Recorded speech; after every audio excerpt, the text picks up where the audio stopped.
Hello mga ka-delight! It's Winter Wonderland here. It's our first snow hindi kasi nag-snow ng 2024. So, ngayon, February na pala. So, ayan ang aming first snow. Ang kapal, grabe. Lord, keep me safe today as I go to work. Yung mga naggugusto ng snow, look at that. Naku, pag nagda-drive na po kayo, hindi niyo po gugustuhin ng snow. Pero para sa mga hindi pa nakaka-experience ng snow, it's beautiful to see. Look, my birds pang fly. Isa lang pala siya, si bird lang siya. Ayan po. Kita niyo ang kanilang garden ay punong-puno ng snow. Taas din to Ilang centimeters din yan.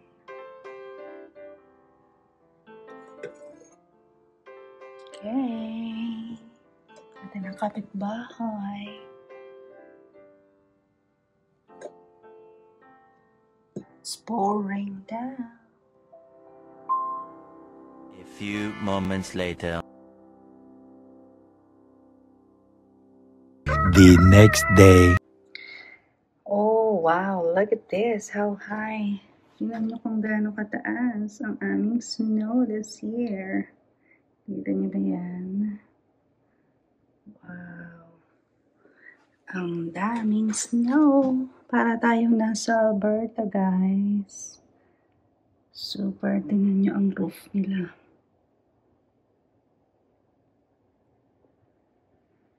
Accumulation niya ng 24 hours.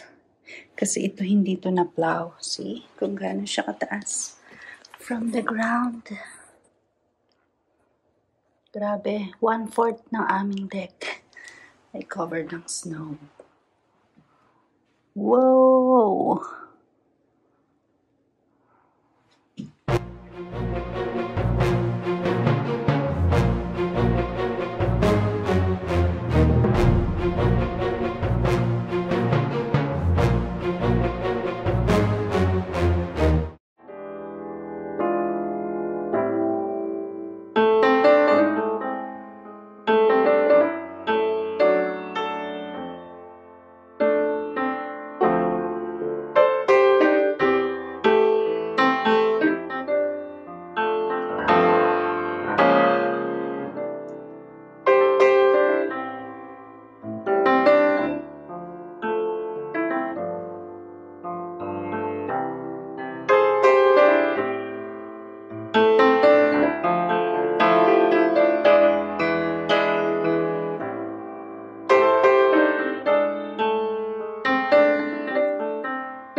So guys, nakikita nyo ba yan? Yan yung maliit na plow truck na pumupunta sa mga parking spaces. Ang tawag po dyan ay Bobcat Snowplow or Bobcat Utility Vehicle. Usually, small plow trucks na ginagamit siya sa parking areas. Kasi very compact at saka versatile yung machine na yan. Yan yung ginagamit nila for snow removal tsaka sa iba pang mga task including clearing the parking lots such as yung nakikita nyo and also the driveways. So imagine niyo guys, ganyan kataas yung snow namin. So pagising ko kaninang umaga, first day ko for work, napakataas na ng snow kasi nag-snow siya buong magdamag. So imagine niyo nag-drive ako ng ganyang kataas yung snow, pero thank God yung roads naman dito sa may bahay papuntang work, na-plow naman yung major highway. Pero may mga areas pa din na mataas pa din yung snow tapos umakyat ako ng hill. Ang lakas pa ng loob ko, kotse lang ang dala ko. Kasi nga iniisip ko naman, naka-winter tires ako. So dumaan ako ng very steep hill. Nagde-decide pa nga ako nung una kung magsasasakyan ba ako or tatawag na lang ako ng taxi. Kaya lang mahirap din tumawag ng taxi kasi na-stuck din yung mga taxi. So sabi ko, nag-pray na lang, sabi ko, Lord, help me na makapasok safely na hindi ako ma-stuck, hindi ako ma-stranded. So, dinala ko nga yung sasakyan and then dumaan ako sa very steep hill. Alam mo yung no turning back, nandun ka na sa gitna tas hindi talaga ako umuusod, guys. Tapos yung truck sa likod ko na sasakyan, nag-ano siya, nagbigay siya ng distance sa'kin kasi baka bumaba ako, yung kumbaga umatras ako bigla-bigla. So, hala, nag-pray lang ako, sabi ko, "Lord, tulungan mo ako makaakyat dito sa hill na 'to," sabi ko. Tapos pray lang ako ng pray, tapos after few minutes minanoeuvre ko lang ng konti yung sasakyan. And after no'n, salamat sa Diyos, hallelujah, nakaakyat ako dun sa hill, praise God.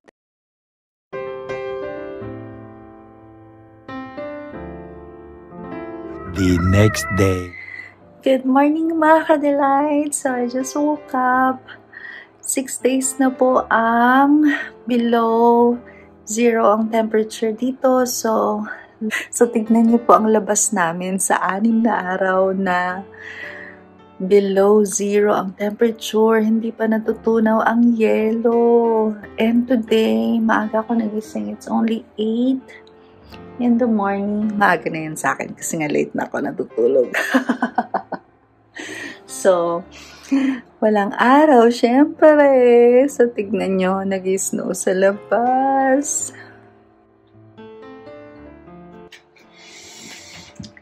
So, ayan guys, it's a snowy day today. Tignan nyo, makapal pa rin ang yelo sa labas. Di pa siya natutunaw. Kasi kapag hindi nag-above zero yung temperature, hindi talaga matutunaw lalo na pag ganyan kakapal. So, it's snowing right now. Kita niyo ba yung mga flurries, mga ka-delight? Hindi naman sobrang lakas, pero yeah, sana hindi ganun kataas para wala masyadong accumulation. Medyo madilim yung langit. Kaya yan, so I'm gonna cook breakfast and magde-devotion tayo kasi maaga ako nagising. So, sabi ko tumayo na ako sa bed para mas mahaba ang time ng ating devotion today. And magsasangag lang ako ng kanin. I'll have garlic rice and I'll have sunny-side up eggs. And tignan ko kung meron pa akong red hotdog. Papakita ko sa inyo guys kung ano yung red hotdog dito. Hindi kasing sarap ng Pure Foods. May kakaiba siyang lasa pero pwede na rin kasi walang Pure Foods dito. So, dahil bihira lang naman ako kumain ng hotdog pero paborito ko yan nung nasa Pilipinas ako. Like, I like breakfast. Kaya lang hindi lang talaga ako nag-breakfast lagi kasi hindi naman ako nagigising ng maaga. So, ngayon, dahil maaga tayong nagising, magluluto tayo ng garlic rice, eggs, and tignan natin yung hotdog. Okay? I'll take you with me. So yan, dahil malamig ngayon, nakapajama lang tayo habang magluluto tayo ng almusal. So tignan nyo guys. Naka-Christmas pajama pa ako. So kayo na. February na.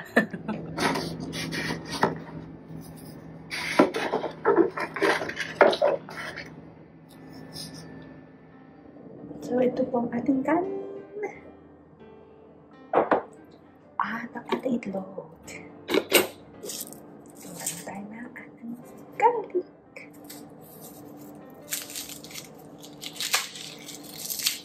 Good morning sa inyo dyan, mga ka-delight sa Pilipinas. Good evening kung pinapanood nyo ng gabi tong edited video na. So, yan mga ka-delight. Naghiwa lang ako ng ating anong tawag ito, garlic.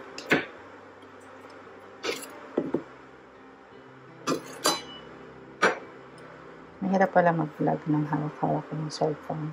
Mas maganda ng stand. Ginusto mo yan, te. Umaga pa, diba?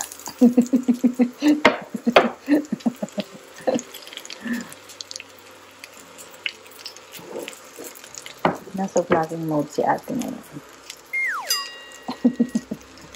Usually, ang ginagawa ko sa umaga, either hot chocolate ang iniinom ko or ginger tea. So, kaya naghiwa na ako ng ginger.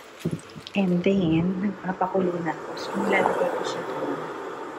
Ayan. So, nag-ginger tea lang ako sa umaga. And,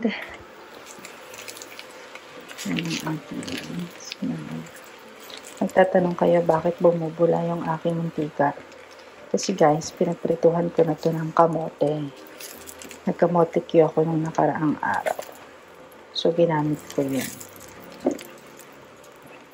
Same na mantika. Kasi nag-deep fry ako. So, sayang naman, diba? Hindi ko muna tinapon. Kaya yarn. So, ayan na guys. Nilagay ko na ang ating kanin. Sasabihin ko sana bigas. Te, tulog na yung isip mo. Maaga pa kasi. So, ayan na po ang ating kanin. Napansin niyo guys, yung kanin ko iba. Ayan. So, basmati rice yan. And then, quinoa. So, 1:1. So, kapag 1 cup ng rice, basmati rice, 1 cup din ng quinoa. Kasi nga dito sa Canada po, dahil hindi kami masyadong pinapawisan kahit medyo vigorous ng aming activities. Mataas kasi ang glycemic index ng regular rice. So, nakakataba siya. Tsaka nakakataas ng blood sugar. Kaya, nag-switch na ako sa basmati rice. Kasi mas maganda yung glycemic index niya, pati yung quinoa. And mataas pa siya sa protein. Kaya yun. Trivia lang. Charot. Hindi, totoo po yung sinasabi ko. Lagyan natin ng konting asin. Konting asin. Konti ba yun, te?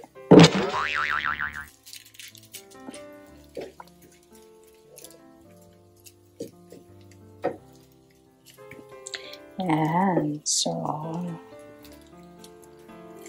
at ang ating itlog ay bumaliktad. Look at the itlog, guys. So, guys, ito yung sinasabi ko sa inyong red hotdog dito na parang tender juicy. Pero hindi siya tender juicy. Ang brand niya is Viva. So, hindi siya kasing lasa ng tender juicy. Tsaka, may kakaiba siyang amoy. Oh, in a good sense. Pero alam mong hindi siya yung Pilipinong lasa kasi nga bawal magdala dito or mag-angkat ng mga anong tawag dyan? Meat products. So, ginagawa nila to dito. So, actually, gawa na siya dito sa Canada. Yeah, see?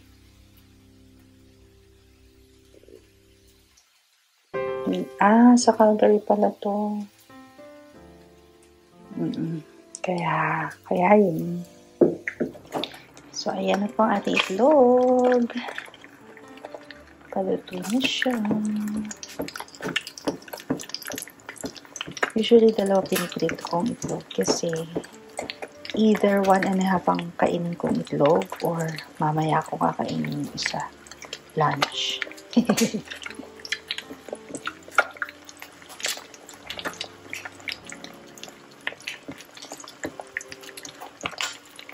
Kayo mga ka-delight, ano ang favorite nyong almusal? Or mahilig ba kayo mag-almusal? Or kayo yung tao na hindi nag-aalmusal, diretso lunch na? Which is usually ako. Pag nasa Pilipinas, gustong-gusto ko talaga ng sinangag. Ito ang favorite ko. Kaya lang kasi, hindi nga ako maaga nagigising. Kaya hindi ako nag-aalmusal. So, bihira ako magising ng maaga. Pero napakasarap ng sinangag sa umaga, hindi ba? Well, kahit namang anong almusal, masarap. Yung mga morning person dyan.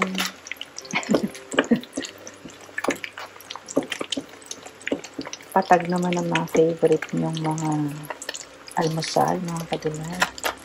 Masarap din pala ang anong tawag doon, tocino or anong tawag doon yung isa, longganisa. Yeah, favorite ko yung longganisa actually. Hotdog or longganisa pala, masarap. Tsaka bangsilog. Yung may bangs na binabad sa vinegar, right? Sarap.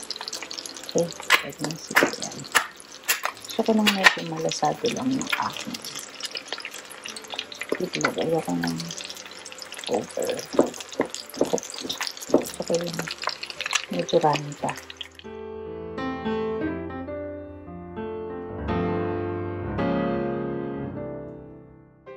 And guys, dahil ako po ay lactose intolerant, so ang ginagamit ko actually is almond milk.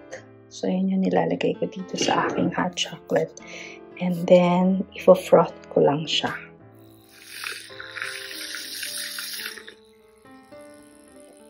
So okay guys, ano bang mas gusto nyo or favorite nyong iniinom? Either sa umaga or sa hapon, merienda.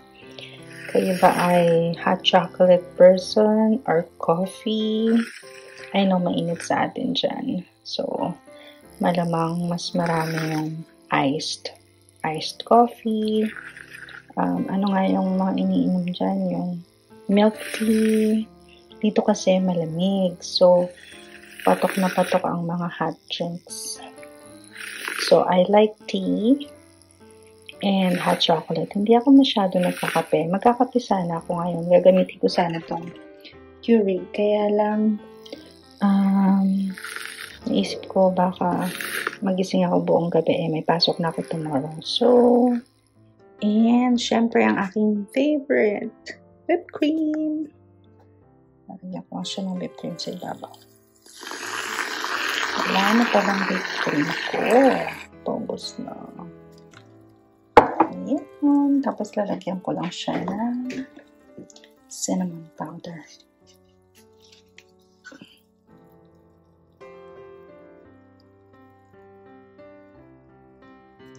Yan ang aking homemade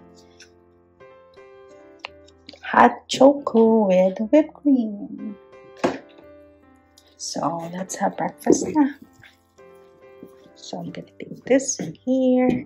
And then, I think I'm gonna eat the 2 eggs kasi wala akong ginawang hotdog dahil frozen pa siya. So, imposible makagawa tayo hotdog. So, yan. Kain tayo, guys! So, have breakfast with me, mga kadilay! Kain na din po kayo. Kung lunch man, hapunan, almusal, samahan niyo po ako sa aking garlic rice at ang aking sunny side of egg and my very good hot chocolate. Bon appetit!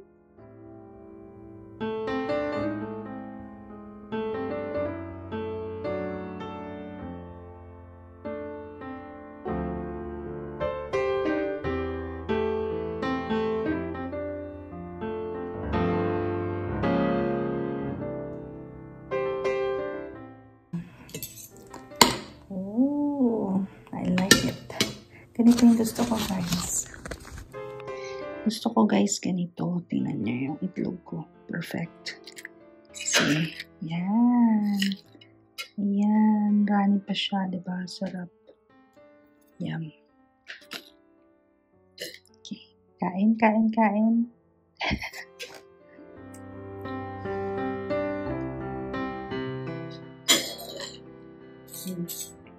So,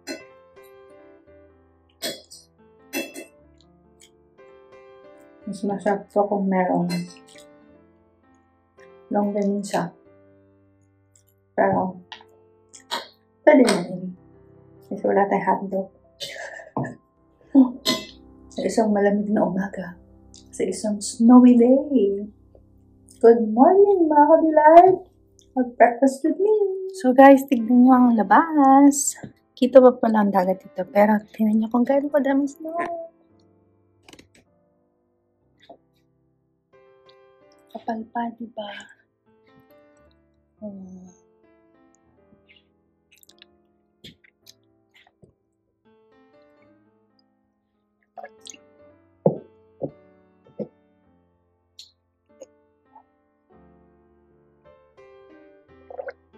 Yung mga ibong lumilipad.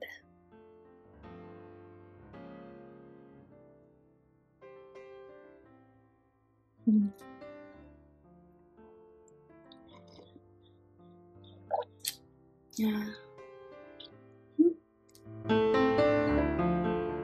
The heavens proclaim the glory of God. The skies display His craftsmanship. Day after day, they continue to speak. Night after night, they make Him known. They speak without a sound or word. Their voice is never heard. Yet their message has gone throughout the earth, and their words to all the world.